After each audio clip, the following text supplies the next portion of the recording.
Assalamualaikum warahmatullahi wabarakatuh. Waalaikumsalam warahmatullahi wabarakatuh. Alhamdulillah, wassalatu wassalamu ala sayyidina Rasulillah, sayyidina wa maulana Muhammad ibn Abdullah wa ala alihi wa sahbihi wa mawala. La haula wa la quwwata illa billah, amma ba'd. Bapak-bapak, ibu-ibu, saudara-saudara kaum muslimin rahimakumullah. Sudah menjadi keyakinan dalam kehidupan kita bahwa segala yang ada permulaannya tentu akan ada penghabisannya. Setiap yang punya awal mesti akan punya akhir. Tidak ada keabadian dalam kehidupan dunia ini. Semuanya datang dan pergi silih berganti, berubah oleh pergeseran masa dan pertukaran waktu. Demikianlah kalau kita mau merenungi kehidupan dari alam di sekitar kita. Sejak dari kehidupan tumbuh-tumbuhan, binatang, sampai kepada kehidupan kita, makhluk bernama manusia. Lihatlah kita manusia misalnya. Dimulai sejak kita terlahir ke alam ini, keluar dari alam rahim ibu, menjadi bayi yang merah tidak berdaya, untuk kemudian berangsur meningkat menjadi anak-anak. Dari kehidupan anak-anak berubah lagi kita menjadi remaja dengan segala keceriaan dan kelincahannya, dan dari masa remaja naik lagi kita memasuki usia dewasa, untuk kemudian berangsur memasuki hari tua. Lalu setelah kita memasuki hari tua, sehari, seminggu, sebulan, setahun, sampailah kita kepada batas waktu yang telah ditentukan oleh Allah, yang dinamakan ajal, dan bertemulah kita dengan yang disebut maut. Ini merupakan kepastian dalam kehidupan. Kalau saja kita mau merenung perubahan-perubahan yang terjadi pada diri kita, seharusnya membuat kita insaf dan sadar. Di kala remaja kita begitu lincah, punya rambut yang hitam ikal berderai, punya lesung di pipi, punya senyum yang indah menawan setiap orang yang melihat, punya kulit yang kencang dan bersih. Manakala kita memasuki hari tua, perubahan frontal pun terjadi. Kulit mulai jadi keriput, rambut yang tadinya hitam ikal berderai mulai memutih, nikmat berkurang, gigi yang tadinya utuh dan sanggup mengunyah apa saja, satu demi satu permisi meninggalkan kita. Sangat boleh jadi dikala remaja kita senyum semua orang terpikat, dikala hari tua dengan kulit yang keriput dan gigi yang tidak ada lagi, manakala kita senyum mungkin orang bakal lari dari sekitar kita. Kemana keindahan yang tadinya begitu menawan? Kemana senyum lesung pipit yang tadinya menarik perhatian orang? Pergi meninggalkan kita, berubah oleh pergeseran masa dan pertukaran waktu. Nah, bila maut datang menjemput kita, selesailah kehidupan sampai di situ? Ternyata belum. Kalau lahir merupakan perpindahan hidup dari alam rahim ke alam dunia, maka mati hakikatnya merupakan perpindahan hidup dari alam dunia ini ke alam kehidupan yang berikutnya yang dinamakan dengan alam barzah. Andai kata hidup cuma sekali, secara moral kita sanggup berkata, alangkah tidak adilnya Tuhan. Kenapa? Dalam kehidupan ini kan aneka ragam terjadi. Ada orang yang zalim, ada orang yang dizalimi. Ada orang yang membunuh, ada orang yang terbunuh. Ada orang yang kaya, ada orang yang miskin. Ada orang yang jujur, ada orang yang menghalalkan segala cara.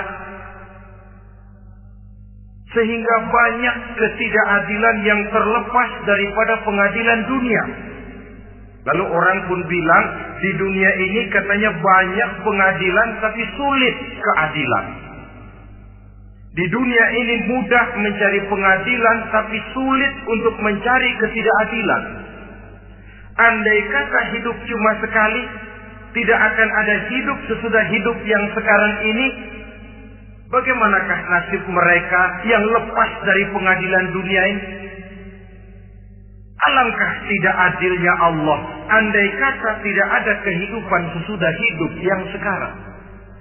Tentulah akan terjadi di mana orang menghalalkan segala macam cara untuk mencapai tujuan. Yang penting kan saya kaya, yang penting kan saya punya jabatan dan kedudukan tinggi. Kalau perlu jilat atas, jilat atas. Kalau perlu sikut kiri kanan, sikut kiri kanan. Kalau perlu injak bawah, injak yang bawah. Ini prinsip daripada orang-orang komunis. Dan pantas karena mereka tidak percaya kepada kiamat. Pantas karena mereka tidak percaya akan adanya kehidupan sesudah hidup yang sekarang ini.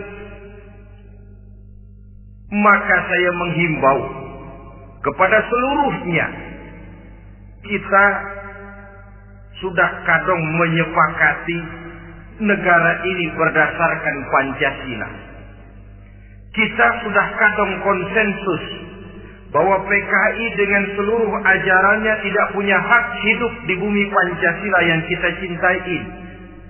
Maka salah satu ajaran PKI tujuan menghalalkan cara kita orang Indonesia yang berbudi pekerti luhur, yang punya nilai budaya tinggi, janganlah sampai mencaci PKI, membubarkan PKI, mengutukkan PKI, tapi dalam kehidupan sehari-hari prakteknya prinsip komunis kita pakai. Apa itu? Tujuan menghalalkan cara. Asal sudah tujuan tercapai, cara apapun saja halal. Itu pandangan hidup orang yang tidak percaya kepada adanya hari akhirat. Sebagai muslim yang yakin akhirat ada, kiamat pasti akan datang. Hidup tidak cuma sekali. Maka kalau kita zalim, kalau kita berbuat aniaya, kalau kita melakukan korupsi, kalau kita merugikan orang lain, boleh jadi kita terlepas daripada pengadilan dunia. Tapi ingatlah, kita tidak akan pernah lepas dari pengadilan Allah. Pengadilan Qadhi Rabbul Jalil, di mana kita akan diadili dengan seadil-adilnya. Dan tidak satu perbuatan yang bersifat salah, yang bagaimanapun kecilnya, yang akan lepas dari pengadilan di akhirat itu nanti. Pantas saja kalau satu hari malaikat Jibril datang menasihati Rasulullah sallallahu alaihi wasallam. Yang artinya juga menasihati kita semua. Apa kata malaikat Jibril kepada baginda Nabi? Ya Muhammad, ish ma syi'ta wa innaka mayyitun. Hai Muhammad, hiduplah semau kamu, tapi jangan lupa kamu pasti akan mati. Kalau memang dilarang tidak terlarang, dicegah tidak tercegah, kamu mau melaksanakan hidup menurut maumu sendiri, persilahkan, hiduplah menurut mau dan gayamu. Tapi jangan lupa, fa innaka mayyitun, satu saat kau pasti bakal mati. Dan mati itu bukan akhir dari segalanya. Dia babak baru bagi kehidupan selanjutnya. Silakan hidup menurut maumu, tapi jangan lupa kau pasti akan mati. Wa'mal ma syi'ta fa innaka majziyun bih. Kerjakan apa saja yang kamu mau. Kalau kau mau menghalalkan segala macam cara, persilahkan halalkan segala macam cara. Tapi jangan lupa kau akan mendapat balasan dari seluruh amal perbuatanmu. Wa ahbib ma syi'ta fa innaka mufariquhu. Dan cintailah apa saja yang mau kau cintai. Kau cintai anak istrimu, silahkan. Kau cintai harta bendamu, tafadhal. Kau cintai tanah airmu, kau cintai pangkat dan jabatanmu, persilahkan. Tapi jangan lupa, fa innaka mufariquhu. Kau pasti akan berpisah dan akan meninggalkan segala yang kau cintai itu. Apa artinya ini buat kita? Ternyata sesudah maut datang menjemput kita, ada kehidupan sesudah hidup yang sekarang ini. Ini yang mendorong kita untuk dalam kehidupan di dunia ini tidak melakukan prinsip saenake dhewe, semaunya sendiri saja, asal perut kenyang, asal pangkat tinggi, asal harta dapat. Masa bodoh dengan merugikan orang lain, masa bodoh dengan menipu orang lain. Iku jenenge saenake dhewe. Muslim tidak diajarkan. Ingat manusia, setelah kau mati, setelah kiamat datang, kau akan dibangkitkan, kau akan dimintakan pertanggungan jawab tentang kehidupan yang sekarang ini. Saudara hadirin, oleh sebab itu kalau kita bicara soal kiamat, soal akhirat, ini memang masalah yang gaib, yang sepenuhnya tidak bisa dicernakan dengan kemampuan penalaran intelektual. Dasar di dalam membicarakan ini tidak lain adalah iman kita kepada Allah Subhanahu wa ta'ala. Bukan cuma zaman sekarang, dari zamannya Nabi. Orang itu kalau sudah bicara kiamat, bicara akhirat, ada yang ragu-ragu, ada yang menolak sama sekali. Bukan dari zaman sekarang, dari zaman dulu. Pernah kok satu saat Rasulullah itu dakwah menceritakan, saudara-saudara, akan terjadi kiamat di mana Allah akan membangkitkan manusia dari kuburnya untuk memintakan pertanggungan jawab. Ini dalam dakwahnya Nabi pidato macam itu. Apa reaksi orang? Yang beriman ya mantap, tapi yang tidak beriman, bajingan-bajingan Quraisy ini, mereka bertepuk tangan, mengejek, mencaci. Malahan ini yang luar biasa, ada dua orang kafir namanya Ubay bin Ka'ab dan Al-As bin Wa'il. Mendengar pidato macam ini, mereka buru-buru pulang ke rumah. Ngapain? Ngambil pacul. Lalu berangkat nyari kuburan tua. Dia gali itu kuburan. Tulang-tulangnya diangkut, dibawa ke depan Nabi. Ya Muhammad, tulang-tulang yang udah hancur begini, siapa yang bisa ngidupin lagi? Yang macam-macam aja kamu Muhammad. Enggak rasional, enggak masuk akal. Allah menjawab. Apa kata Allah? وَضَرَبَ لَنَا مَثَلًا وَنَسِيَ خَلْقَهُ قَالَ مَنْ يُحْيِي الْعِظَامَ وَهِيَ رَمِيمٌ قُلْ يُحْيِيهَا الَّذِي أَنْشَأَهَا أَوَّلَ مَرَّةٍ وَهُوَ بِكُلِّ خَلْقٍ عَلِيمٌ.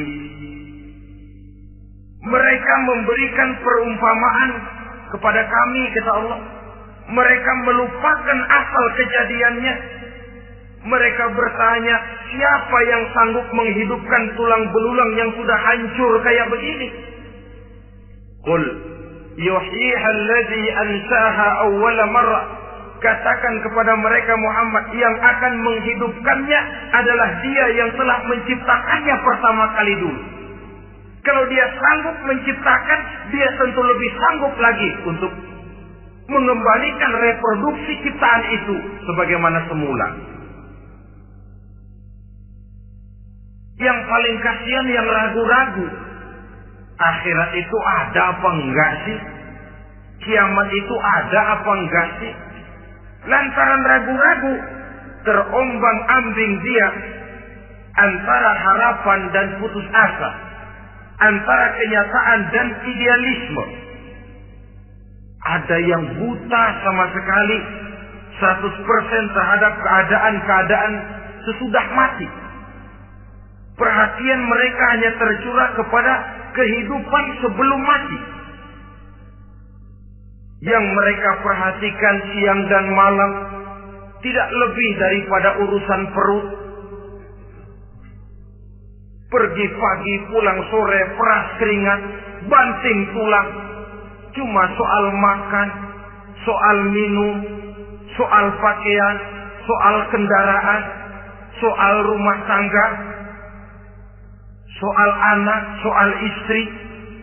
Yang mereka pentingkan hanya soal-soal politik misalnya, ekonomi, pembangunan dan industri. Untuk soal-soal kayak begitu, bias betul. Habis seluruh waktu untuk memikirkan, meningkatkan kebudayaan, politik, sosial, ekonomi. Kadang-kadang kurang tidur, kurang istirahat, berkeliaran ke sana kemari ke tempat yang jauh-jauh. Sampai kadang-kadang terkena stres, penyakit darah tinggi, ginjal, lever, untuk memikirkan hal-hal yang semata-mata karena dunia saja. Lantas boleh jadi mereka mendapatkan kekayaan yang berlimpah ruah, mendapatkan kedudukan yang tinggi, nama yang semerbak, dikenal orang di barat dan di timur, di utara dan di selatan. Tetapi alangkah kecewanya mereka jikalau datang ajal menjemput nyawa, mati mereka, meninggalkan harta yang banyak, nama yang masyhur. Mereka disebut dengan jasa-jasanya. Radio memberitakan, TV menyiarkan, koran-koran memuat. Bahkan nama mereka kadang-kadang dikenang 2-3 tahun setelah wafatnya. Tetapi dalam pada itu, roh mereka merintih, mengeluh, menderita, karena dilemparkan oleh Allah ke tempat-tempat yang kotor. Penyesalan yang sudah tidak akan ada gunanya lagi. Saudara-saudara kaum muslimin rahimakumullah. Oleh karena itu, kehidupan akhirat bukanlah dongeng dan takhayul, bukan khurafat dan khayalan. Kehidupan akhirat, hari kiamat adalah kebenaran dan kepastian. Dalam surah Al-Hajj ayat ke-7, Allah Subhanahu wa taala menyatakan, wa anna as-sa'ata atiyatun la raiba fiha wa anna Allah yab'atsu man fil qubur. Dan bahwasanya kiamat itu sesungguhnya adalah sesuatu yang pasti dan tidak ada keraguan-raguan lagi di dalamnya. Dan bahwasanya Allah sungguh-sungguh akan membangkitkan manusia dari kuburnya masing-masing. Nah, kalau kita sudah yakin kiamat sesuatu yang pasti adanya, akhirat sesuatu yang pasti adanya, dari mana pembicaraan tentang kiamat ini kita mulai? Tentu dari diri kita. Marilah kita mencoba melihat proses perjalanan hidup ini sampai kita memasuki kiamat. Hadirin tidak ada makhluk secantik manusia. Tidak percaya, pernah ke Ragunan? Saudara masuk ke kebun binatang. Segala macam makhluk ada di situ. Ratusan macam jenis binatang. Bandingkan dengan saudara, kira-kira cakep mana?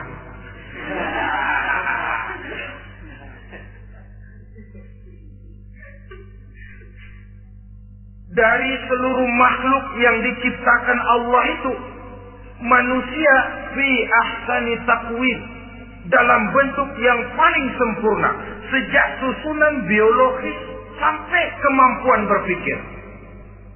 Biologis kita ya Allah, diciptakan kita begini rupa. Diberikan 2 kaki untuk berjalan, 2 tangan untuk bekerja.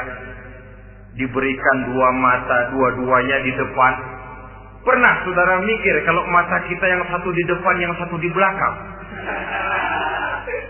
Rasanya nggak laku kacamata.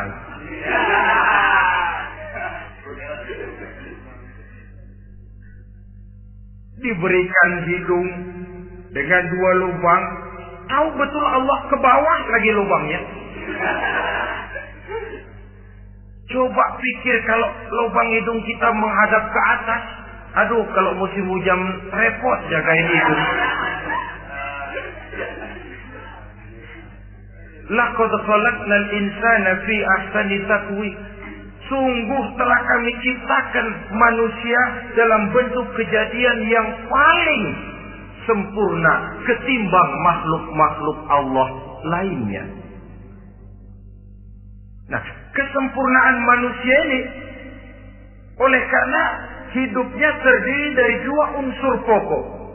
Pertama unsur jasmani dan kedua unsur rohani. Jasad dan roh. Jasad yang terlihat sekarang ini, potongan saudara yang ngejedok di depan saya ini jasad saudara.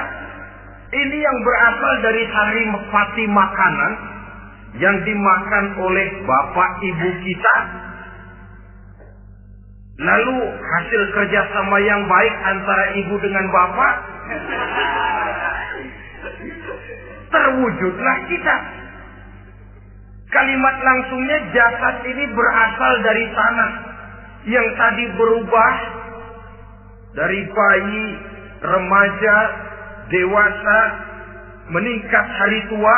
Yang berubah itu jasmani kita. Kenapa? Karena jasmani itu materi, benda, daya tahannya terbatas. Dia berubah oleh pergeseran masa dan pertukaran waktu. Apa ada orang makin tua makin cakep? Jasmani oleh karena dia materi, dia berubah oleh pergeseran masa dan pertukaran waktu. Nah, yang menyebabkan jasmani itu bergerak karena ada ruh di dalamnya. Ini yang menyebabkan kehidupan. Ini yang menjadi sumber kehidupan, pusat kesadaran dan pengertian dalam kehidupan manusia. Tanpa roh dalam diri kita, maka jasad kita pernah lihat orang mati. Itu kalau orang mati, coba perhatikan. Apanya yang kurang? Kupingnya masih ada, tapi sudah tidak sanggup mendengar. Matanya masih lengkap, tapi tidak mampu melihat. Jangankan melihat, terbuka saja tidak. Mulutnya masih ada, tapi sudah tidak bicara lagi. Telinganya cukup, tapi sudah tidak sanggup mendengar. Kakinya lengkap, tapi tidak mampu lagi berjalan. Apa penyebabnya itu? Ternyata jasmani kita, jasad ini, manakala sudah ditinggalkan oleh roh, dia tidak akan bisa berdaya apa-apa. Tidak mampu berjalan, tidak pula berbuat, tidak pula bekerja apapun saja. Saudara-saudara, dua-duanya punya kebutuhan. Jasmani ada kebutuhannya, rohani pun ada kebutuhannya. Jasmani yang jelas perlu makan, perlu minum, perlu tidur, perlu pakaian, dan sebagainya. Nah, apabila saat berpisah datang, ajal sampai, berpisahlah roh dan jasad. Dan itulah yang dinamakan dengan maut. Jadi apa sih mati itu? Mati adalah berpisahnya roh dengan jasad. Sebab itu Islam sangat menganjurkan kita untuk banyak-banyak mengingat mati. Bagaimana caranya mengingat mati? Pertama, mati itu kan pasti. Kira-kira yang hadir di sini ada yang nggak mati nggak kira-kira? Semuanya bakal mati kan? Berani? Sekarang mau? Saudara, sebenarnya kalau kita merenung lebih jauh, orang itu tidak perlu takut mati. Walaupun tidak boleh terlalu berani menghadapi mati. Karena bagaimanapun takutnya kita kepada mati, toh dia pasti datang. Bagaimanapun beraninya kita mati, kalau belum ajal, dia tidak mati juga. Jadi Muslim itu kan harus berani menghadapi hidup dan tidak takut menghadapi mati. Mati adalah sesuatu yang pasti. Muslim dianjurkan banyak-banyak mengingat mati dalam kehidupan. Caranya bagaimana? Pertama, berziarah nengokin teman yang sakit. Ya? Suka nengokin teman yang sakit enggak? Oh, itu pahalanya kata Nabi. Menengok orang yang sedang sakit lebih afdol daripada sholat sunnah 1000 rakaat. Apa pernah saudara sembahyang sunnah sampai 1000 rakaat? Nengokin orang sakit pahalanya lebih afdol daripada itu.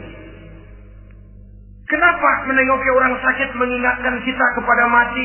Iya ya, ini teman saya yang kemarin segar banget, bercanda sama saya, ketawa sama-sama, sekarang terbaring tidak berdaya, hilang kemampuannya, hilang keceriaannya, sakit.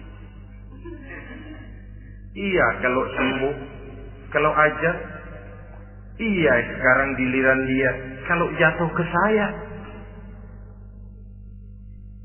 Lalu menghibur teman dengan kata-kata yang enak, yang akan mendatangkan sugesti supaya dia cepat sembuh. Jangan nengokin orang sakit, jujur. Sakit apa lu? Perut. Emang temen gua kemarin sakit begini mati. Wah, itu orang bisa jadi shock lantaran etika kita tidak akan sampai ke sana. Menjenguk orang sakit akan mengingatkan kita kepada mati. Apalagi ziarah kubur. Ada yang orang tuanya sudah meninggal? Nah, kalau ada, ya tidak bisa tiap hari, sekurang-kurangnya seminggu sekali, Jumat pagi misalnya, ziarah kita ke kubur. Sehingga kalau kita masuk kubur kan ada etikanya. Assalamualaikum ya ahlal kubur wa inna insyaallahu bikum lahiqun. Hai penduduk kubur, keselamatan bagi kamu dan kami yang masih hidup sekarang ini insyaallah pasti bakal nyusul kamu.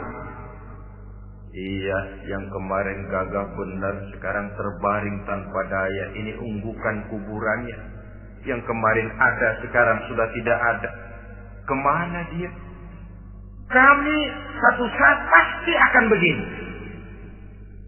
Ingat mati. Lalu apalagi yang bisa membuat kita ingat kepada mati? Mengawal jenazah. Bukankah sangat dianjurkan oleh agama? Bahkan kalau bisa sejak mengurusnya, memandikannya, mengkafankannya, menyolatkannya untuk kemudian mengantarnya ke kubur. Hari ini saya antar dia ke kubur, besok boleh jadi saya yang diantar orang. Hari ini saya solatkan dia, besok boleh jadi saya yang disolatkan orang. Hari ini saya masukkan dia ke liang lahat, besok mungkin giliran saya dimasukkan orang ke liang lahat. Ingat mati, tumbuh kesadaran. Lalu daya positifnya dalam kehidupan apa? Nah, saudara-saudara hadirin, orang yang mengingat mati bukan lantas menjadi lemah dalam kehidupan, menjadi putus asa, sedikit semangat, terbentur kesulitan, mudah frustasi. Bukan itu tujuannya kita diperintah mengingat mati. Jelasnya Islam menganjurkan kita untuk mengingat mati guna maksud-maksud yang positif, supaya orang lalu sadar hidup ini cuma sebentar. Maka mumpung hidup, nah ini mumpung, tapi mumpung yang baik. Mumpung hidup, maka hidup yang singkat ini harus saya pergunakan dengan sebaik-baiknya, melakukan kebajikan yang sebanyak-banyaknya, menjauhkan rasa malas, menunggu keajaiban yang datang dari langit, berleha-leha, bermain-main, sementara maut kalau dia datang tidak pernah main-main. Pantas kalau seorang penyair bernama Syauqi memesankan, tazawwad bitaqwa fa innaka la tadri idza hanna al-lailu hal ta'ishu ila al-fajr, kam min sahihin mata min ghairi illatin wa kam min 'alilin 'asha hinan min ad-dahri. Persiapkan dirimu dengan takwa, sebab kamu tidak tahu apabila malam datang kamu masih bisa hidup apa enggak besok pagi. Apa ada jaminan saudara yang kumpul di depan saya malam ini besok masih bisa hidup? Tidak. Ada jaminan? Tidak ada sama sekali. Kam min sahihin mata min ghairi illatin. Berapa banyak orang sehat mati enggak pakai sakit lagi. Sebabnya kadang-kadang ringan saja. Ada yang cuma jatuh di kamar mandi, mati. Ada yang cuma ketiban pensil. Iya, kalau ketiban pensil 3 peti masa nggak mati. Ta'addadatil asbab wal maut wahid. Sebabnya boleh jadi macam-macam, tapi mati satu juga, yaitu mati. Dia seperti kelapa yang terlalu tua jatuh ke bawah, yang kembang baru keluar pun jatuh ke bawah. Itulah mati. Dia datang menjemput yang bayi, dia datang mengambil yang anak-anak, dia datang juga kepada yang remaja, kepada yang dewasa, kepada yang tua sekalipun. Jangan yang remaja lalu berpikir, gua rasanya masih jauh banget mau mati. Ini sesuatu yang pasti yang kita tidak pernah diberitahu kapannya. Kalau dikasih tahu kapannya kan kita bisa, umpama malaikat maut datang ke rumah saya, saudara Zainuddin kau mati 80 tahun lagi. Wah, saya kan berhitung, masih lama, poya-poya aja dulu Tapi ini tidak pernah diberitahu kepada kita.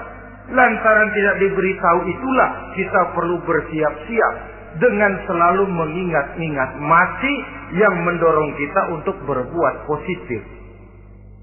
Satu contoh peringatan mati yang mendatangkan positif pada peristiwa ketika turun perintah hijrah. Ketika di Mekah sudah terpepet turun perintah hijrah. Ini sahabat yang berangkat hijrah, jangan dikira semua bulat hati. Ada yang mikir, kalau saya hijrah berangkat dari Mekah ke Madinah, nanti di tengah jalan dicegat oleh kafir Quraisy lalu dibunuh, mati saya. Takut mati. Allah peringatkan, kullu nafsin dha'iqatul maut. Kamu disuruh hijrah saja takut mati, padahal kamu tahu semua yang hidup bakalan mati. Diam saja di Mekah mati, hijrah ke Madinah pun akan mati. Mendengar ayat ini, Sayyidina Umar bin Khattab seperti dibakar semangatnya. Kalau sebagian sahabat hijrah sembunyi-sembunyi, beliau mau hijrah itu malah bajingan Quraisy dikumpulkan dekat Ka'bah. Pidato, ya ma'syara Quraisy, dedengkot Quraisy, dengerin. Besok pagi yang namanya Umar bin Khattab mau hijrah dari Mekah ke Madinah. Siapa yang kepengen kepalanya berpisah dengan badannya, persilahkan cegat Umar di jalanan. Besok dengan tenang dia berangkat hijrah, gak ada yang berani nyegat. Tuh Quraisy juga barangkali mikir, gue ngapain nyegat penyakit. Begitu ingat mati, timbul semangat juang, timbul semangat berbuat. Ini ingat mati yang positif, bukan yang melemahkan semangat. Dah jangan kerja rajin-rajin dah, lu bakalan mati. Ini ingat mati yang salah pasang. Ingat mati seharusnya mendorong manusia untuk berbuat lebih tekun. Allah memberikan peringatan, Qul innal mauta allazi tafiruna minhu fa innahu mulaqikum. Katakan, maut yang kamu akan melarikan diri daripadanya, yang kamu takuti benar dia pasti akan datang menjemput kamu. Saudara-saudara hadirin yang saya hormati, datangnya memang tidak kita harapkan yang namanya maut. Tapi sekali dia datang, tidak ada pintu tempat kita lari. Dia memang tidak pernah kita undang. Tapi sekali dia datang, mengetok pintu, kekuatan apa yang bisa menolak? Dia sebuah tanda seru dalam kehidupan. Apa yang menyebabkan orang takut mati? Pertama barangkali karena dia tidak tahu bagaimana kehidupan sesudah mati. Alam kubur gelap, alam akhirat gelap. Sehingga dia bingung, lantaran bingung lalu jadi takut. Yang kedua boleh jadi oleh bayangan-bayangan dosa yang pernah dia kerjakan di dunia ini. Kerjanya cuma menumpuk dosa. Dia gembira, bahagia, tertawa di atas tumpukan dosanya. Merasa segan berpisah dengan seluruh kehidupan ini. Sehingga boleh jadi maut adalah sesuatu yang ditakutkannya benar dalam kehidupan. Tapi bagaimanapun takutnya, tidak ada tempat lari dari dia. Dalam ayat lain Allah jelaskan, Aynama takunu yudrikumul mautu walau kuntum fi burujim musayyada. Di mana saja kamu berada, dalam benteng yang paling tangguh sekalipun, maut pasti akan datang menjemput kamu. Nah, bagaimana caranya maut datang menjemput kita? Bila datang dia, sang malaikat pencabut nyawa, malaikat Israel namanya, hendak mengambil ruh kita. Dalam suasana macam begitu, di akhir kehidupan dunia, dalam berhadapan dengan sakaratul maut, terbagilah manusia dalam dua bagian besar. Pertama, yang menghadapi sakaratul maut itu dengan husnul khatimah, baik di akhirnya, sehingga pada saat ruhnya berpisah dengan jasadnya, kelihatan dia seperti senyum, mukanya cerah. Bahkan sebelum itu boleh jadi dia sempat meninggalkan pesan-pesan yang baik. Ada yang sempat azan, ada yang sempat baca Quran. Pernah kan nemui orang yang mau mati seperti itu? Yang sempat azan, yang sempat baca Quran, yang sempat meninggalkan wasiat-wasiat yang baik. Sebab apa? Malaikat maut datang menjemput mereka juga dengan baik-baik. Dicabut ruhnya perlahan-lahan. Tapi sungguh pun perlahan-lahan. Pedihnya, sakitnya tetap tiada tara. Rasulullah Sallallahu Alaihi Wasallam, dikala beliau hendak berhadapan dengan sakaratul maut, diceritakan mencelupkan tangannya ke dalam gelas berisi air, lalu mengusapkannya ke muka beliau seraya berdoa, "Ya Allah, mudahkan saya dalam menghadapi sekarat ini." Beliau juga yang mengatakan bahwa sakitnya sakaratul maut sama dengan 300 kali bacokan pedang. Sehingga kita diajarkan doa. Di antara doa selamat itu kan ada Allahumma hawwin alaina fi sakaratil. Ya Allah, mudahkan saya di dalam menghadapi sakaratul maut itu. Ketika ruh ini keluar dari jasad, mata masih mengikuti ruh itu. Jika kadang-kadang ada yang matanya terbelalak dan tidak sempat ditutup, terbuka terus, mengikuti ruh itu keluar dari jasadnya. Adapun golongan kedua, manusia yang ketika berhadapan dengan sakaratul maut mendapatkan su'ul khatimah, jelek di penghabisannya. Sekaratnya sudah setengah mati, lalu jelek juga di akhirnya, mati dalam keadaan yang tidak baik, tidak terpuji. Ada yang lagi megang kartu, mati.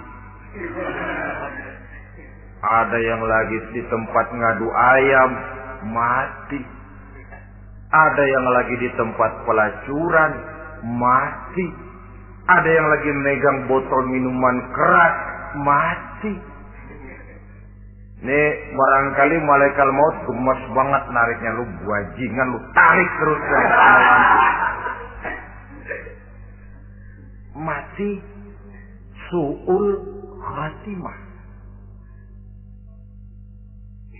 Makanya bagus itu.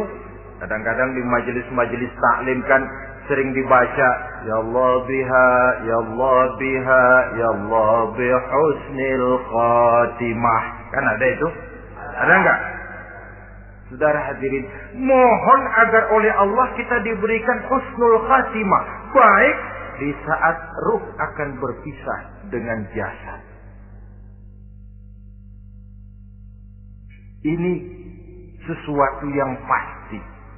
Sang malaikat maut datang menjemput nyawa. Setelah ruh berpisah dari badan, maka tinggallah sang badan. Ditangisi oleh semua yang kita tinggalkan.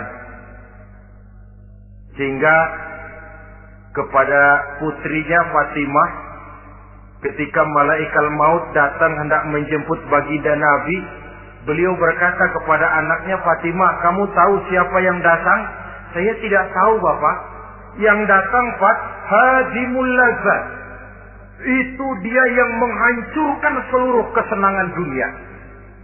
Waqati'us syahwat, yang memisahkan kita dengan seluruh yang kita cintai. Dia malaikat maut, Pak. Manakala jasad sudah ditinggalkan oleh ruh, itulah yang dikerubungi orang. Anak menangis, istri menangis, orang tua bersedih, teman-teman merasa kehilangan, menangisi jasad. Diuruslah jasad kita, dimandikan sebagaimana mestinya, dikafankan dengan kain putih 3 lembar, itu yang hendak kita bawa kembali ke tempat asal kita. Pakaian sutra, jas yang mereknya Switzerland wool, kain yang Samarinda, sepatu yang Belly atau Beltoni, jam tangan yang Rolex, kendaraan yang serba mewah. Tidak ada yang menyertai kita. Kain putih 3 lembar itu saja lagi. Demi setelah dikafankan, dibujurkan kita menghadap ke arah kiblat, orang banyak pun datang menyolatkan kita dengan 4 takbir, diiringi dengan doa. Lalu upacara pelepasan, berangkat kita meninggalkan anak, istri, suami, kampung halaman, tanah air, bahkan alam dunia ini. Selamat tinggal alam dan seluruh isinya. Tinggallah yang tinggal. Saya akan kembali ke tempat asal dari mana saya datang, untuk kembali mempertanggungjawabkan seluruh perbuatan saya dalam kehidupan ini. Manakala upacara pelepasan selesailah sudah, dimasukkan kita ke keranda jenazah, digotong orang, bismillah wa ala millati rasulillah, dibawa ke tempat peristirahatan terakhir katanya. Padahal dulu kalau mau kita istirahat, ke villa lah kita, ke Bali lah kita, ke Hong Kong lah kita, ke tempat-tempat tamasya yang indah.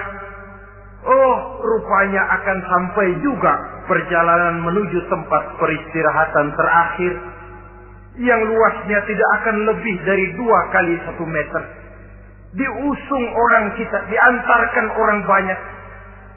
Manakala sampai ke atas liang lahat, pengusung jenazah dibuka, diturunkan kita ke liang lahat, dibaringkan. Gumpalan tanah akan jadi bantal kita. Muka dibuka, dihadapkan ke arah kiblat. Setelah itu ditutup liang lahat kita dengan kayu. Masih belum kurang, diuruk dengan tanah. Yang menguruk orang-orang yang tadinya mencintai kita, menyayangi kita. Tapi ketika jasad sudah ditinggalkan ruh, habis rupanya cintanya. Coba jasad kalau sudah ditinggalkan ruh, 3 hari aja di rumah serem. Ya mayit, siapa yang betah nemenin mayit?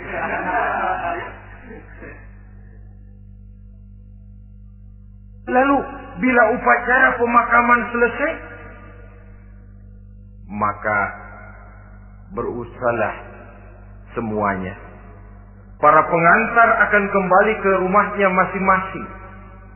Maka masuk kita ke alam kehidupan, yaitu yang disebut alam barzakh atau alam kubur. Apa selesai hidup sampai di situ? Tidak. Hanya beberapa langkah setelah yang mengantar kita pulang, diriwayatkan dalam hadis Bukhari dan Muslim, bila seseorang sudah diletakkan di kuburnya, lalu yang mengantar kembali pulang, maka roh si mayit akan dapat mendengar bunyi terompah orang yang pulang itu. Bunyi terompahnya terdengar. Datang 2 malaikat menanyakan dia dengan pertanyaan-pertanyaan yang kalau bisa dijawab dengan betul. Dua malaikat yang bernama Munkar Nakir akan bilang, jawabanmu betul. Tenanglah kau di sini, naumatal arus. Tidurlah kau di sini seperti tidurnya pengantin. Orang yang baik-baik di alam kuburnya akan mendapat nikmat kubur. Sehingga masa penantian yang lama, sebab jangan lupa, kita masuk ke kubur itu kan menunggu sampai datangnya hari kiamat. Jadi kalau kiamat umpama masih 1000 tahun lagi, ya 1000 tahun kita menunggu. Orang yang baik-baik, penantian di alam kubur, kata malaikat, naumatal arus, tidurlah kamu seperti tidurnya pengantin. Bagaimana sih tidurnya pengantin? Enggak berasa. Iya, kata anak sekarang, endah aja. Begitu mendusin pagi, kata lakinya, malam sebentar bener ya Neng. Sebentar betul katanya malam. Ya tentu saja tidak terasa. Kenapa? Dia tidak pernah memikirkan waktu. Terbawa oleh kenikmatan dan kelezatan yang dirasakannya dalam kehidupan. Tapi orang kafir, orang yang dosanya bertumpuk, tidak sanggup menjawab pertanyaan 2 orang malaikat, maka dia akan mendapat azab di alam kuburnya terus menerus siang dan malam sampai datangnya hari kiamat. Ibarat maling ayam ketangkep, belum masuk pengadilan udah dikebukin duluan. Kan begitu kan? Ada maling ayam nggak di sini? Nah, itu yang nyaut tadi pengalaman itu. Di sidang belum divonis, belum digebukin babak belur. Saudara hadirin, maka alam kubur bisa merupakan raudhatun min riyadil jannah. Taman di antara taman-taman surga pun juga bisa merupakan hufratun min hufarin niran, menjadi liang daripada neraka. Ada lagi riwayat yang dari Imam Muslim yang diperoleh dari Zaid bin Sabit. Zaid bin Sabit cerita, satu hari kami bersama Rasulullah sallallahu alaihi wasallam berada dalam kebun kepunyaan Bani Najjar. Rasulullah sedang duduk di atas keledai.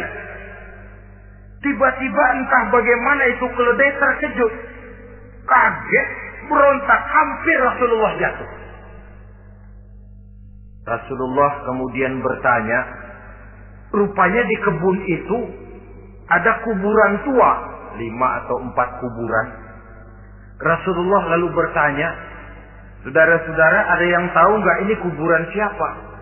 Nggak ada ya Rasulullah. Memang kenapa? Ini penghuni kuburnya lagi disiksa oleh Allah. Andai kata boleh saya mohon kepada Allah supaya kamu dengar seperti yang saya dengar, andai kata saja kamu kuat mendengarnya, saya pasti akan berdoa.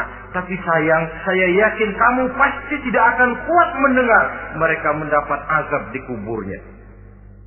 Hadis sahih riwayat Imam Muslim dari Zaid bin Sabit. Kehidupan di alam barzah. Pak, iya kalau yang matinya dikuburin. Lah kalau yang matinya diceburin ke laut, dibakar, di medan perang hilang gak ketahuan kemana jenazahnya. Saudara, hilang dikubur di dalam lautan, direndam itu kan cuma logika kita.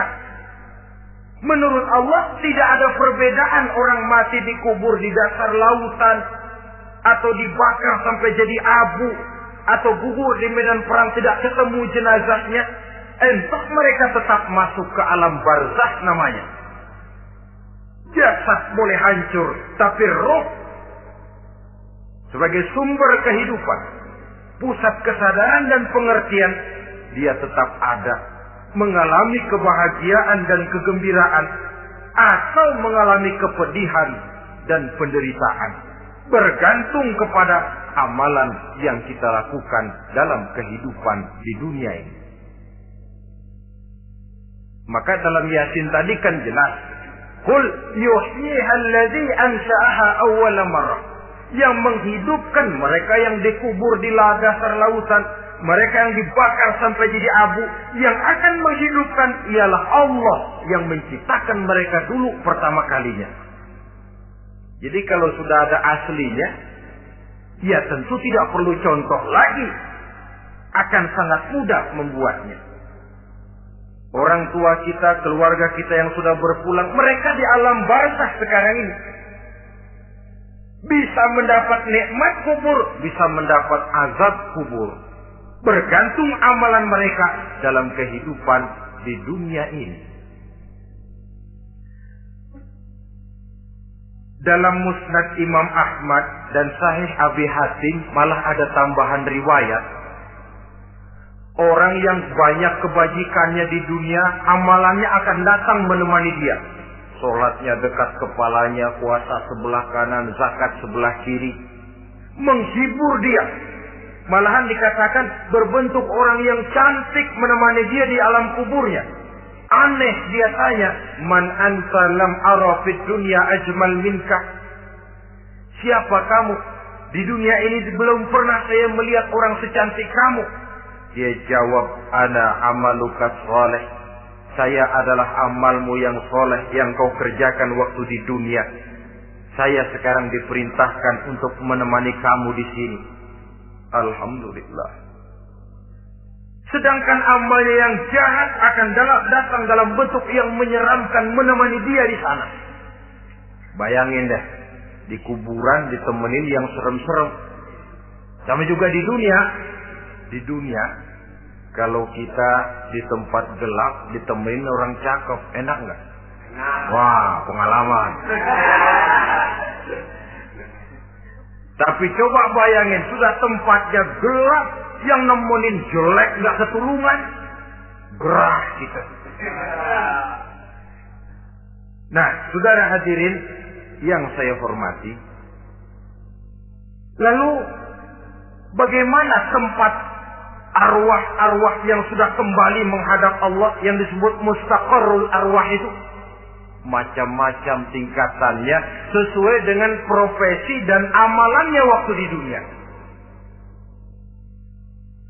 Ada roh-roh itu yang setelah pisah dengan jasad, artinya mati, ditempatkan di tempat yang disebut a'la illiyin, tempat yang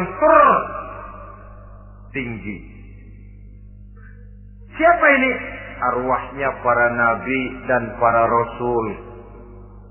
Ini fi a'la illiyin, di tempat yang tertinggi. Arwahnya para nabi, arwahnya para rasul. Dan karena kita bukan nabi, bukan rasul, ya jangan mimpi dapat tempat fi a'la illiyin, kecuali kalau Allah menghendaki. Itu hak prerogatif Allah. Tapi kan tidak adil kalau Allah melakukan itu. Ini kelompok roh-roh yang masuk golongan fit. Wah, the first class. Para nabi, para rasul. Lalu ada pula roh-roh itu yang setelah pisah dengan jasadnya diumpamakan seperti burung-burung hijau yang berterbangan di perkebun-kebunan surga. Roh siapa mereka ini? Rohnya para syuhada, orang-orang yang mati syahid gugur membela agama. Nah, ini bedanya orang mati syahid dengan pahlawan, ya. Apa bedanya syuhada dengan pahlawan? Kalau syuhada, orang yang gugur membela agama, niatnya karena Allah, mati syahid. Kalau pahlawan, orang yang gugur membela negara, orang yang dianggap berjasa kepada pemerintah. Klimaksnya, kalau orang mati syahid, jelas surga. Tapi pahlawan, belum tentu surga. Kenapa? Bergantung kepada negara macam apa yang dibelanya dan pemerintah model mana yang dibelanya. Di negara-negara komunis misalnya, banyak nggak pahlawan? Dengan sekian tanda jasa yang mati di medan perang dan sebagainya. Kira-kira pahlawan komunis masuk surga nggak? Ya, kalau pahlawan komunis masuk surga, kita nggak kebagian kapling di surga barangkali. Inilah bedanya pahlawan dengan orang mati syahid. Kemudian ada pula roh itu yang tertahan di pintu surga. Tertahan di pintu surga. Ini seperti tadi, orang yang mati syahid tapi masih ada kaitan di dunia. Rasulullah pernah ditanya orang, ya Rasul, kalau saya maju ke medan perang bela agama, mati syahid, apa saya masuk surga? Iya, masuk surga. Kecuali kata Nabi, kalau masih punya utang. Nah, tertahan di pintu surga. Ada pula roh itu yang tertahan di alam kuburnya. Ini umumnya seperti tadi itu. Ada mempunyai dosa, mempunyai kesalahan, sehingga merasakan azab kubur. Ada juga roh itu yang tertahan di permukaan bumi. Mereka yang dalam hidup selalu menumpuk dosa-dosa yang besar, meninggal sebelum keburu untuk bertaubat. Saudara hadirin yang saya hormati, inilah yang kita khawatirkan. Sebab jikalau pada saat roh sudah datang, jikalau saatnya roh datang berpisah dengan jasad, menemukan sakaratul maut, saat itu taubat sudah tidak akan ada gunanya lagi. Masuk ke alam kubur, mendapat azab kubur, sampai datangnya hari kiamat. Berapa lama di alam kubur ini? Menunggulah kita sampai datang saatnya kiamat. Nah, saudara-saudara, apa tanda-tanda hari kiamat? Kapan dia akan datang? Bagaimana hal ihwal manusia pada saat terjadi kiamat? Bagaimana alam ini? Bagaimana perhitungan di padang mahsyar? Insya Allah akan saya ungkapkan pada bagian kedua dari ceramah ini. Insya Allah kita akan lanjutkan pembicaraan ini sampai kepada terminal paling akhir, surga dan neraka. Inilah saja pertemuan kita pada kesempatan kali ini.